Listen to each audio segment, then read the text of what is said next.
बहुत अमीर आदमी ने एक भिखारी से पूछा, तुम तो इतने हट्टे कट्टे हो फिर भी भीख क्यों मांग रहे हो? भिखारी बोला, साहब मेरे पास महीनों से कोई काम धंधा नहीं है, अगर आप मुझे नौकरी दें तो मैं भीख मांगना छोड़ दूंगा। अमीर बोला, मैं नौकरी तो नहीं दे सकता, लेकिन तुम मेरे बिजनेस पार्टनर बन सकते हो। मेरे पास एक चावल का प्लांट है, तुम चावल बाजार में सप्लाई करो और मुनाफा महीने के अंत में बांटेंगे। भिखारी ने कहा, लेकिन कैसे बांटेंगे?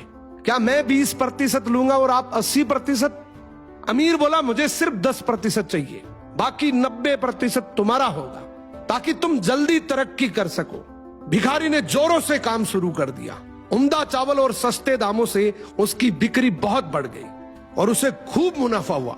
लेकिन जब मुनाफा बांटने का समय आया तो भिखारी ने सोचा, सारी मेहनत तो मैंने की है, तो अब अमीर आदमी को 10% क्यों दूं?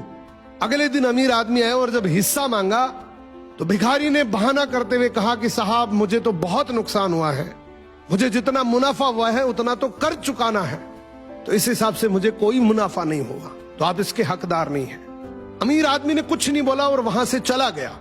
भिखारी बड़ा खुश हुआ, सोचा सारा प्रॉफिट मेरा हो गया। अब भिखारी उन पैसे से रोज मौज करे।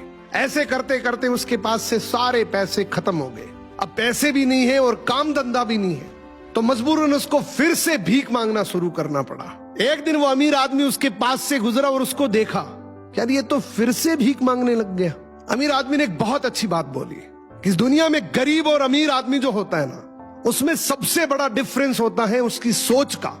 एक रिच माइंडसेट हमेशा ये सोचता है कि मुझे भी प्रॉफिट हो जाए और मेरे साथ जो काम कर रहे हैं उनको भी प्रॉफिट हो जाए, लेकिन एक पुअर माइंडसेट हमेशा ये सोचता है कि जो भी प्रॉफिट हो सिर्फ मुझे ही हो।